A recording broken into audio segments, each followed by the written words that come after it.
All right. So, one of the things that I have noticed a lot of people that I've come in contact with here recently have been dealing with is the Jezebel spirit.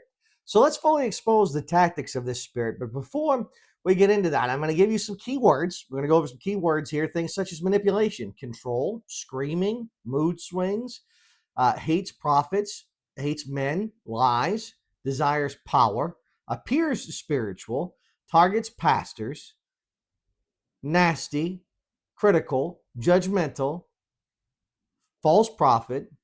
These are things that are normally traits of the Jezebel spirit. Now let's take a look at Jezebel and how this whole thing came to be. So here we are in the first Kings 16, 29 through 33, and 31 says this.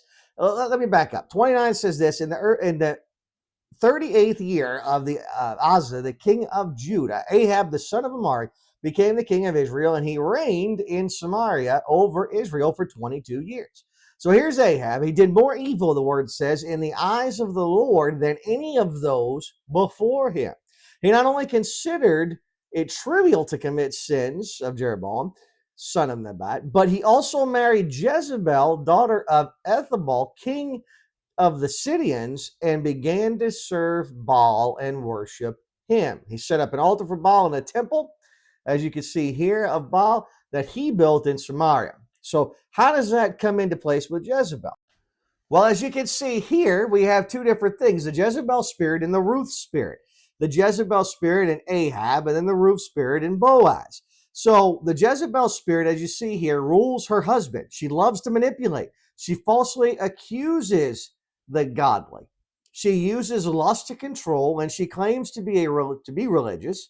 She refuses to accept guilt, and she is ungrateful to God. Then you have the Ruth spirit. She submits to her husband. She loves to serve others. She honors God's people. She lives modestly and pure, and she walks with the Lord. She is humble and repentant, and she is grateful to God. Two different things we're looking at here. So as we see here, the Jezebel spirit seeks out other individuals that they feel are weaker to control, influence, and dominate. They have an unnatural sense of self-importance. They require excessive admiration and attention. They shows arrogant, haughty behaviors or attributes.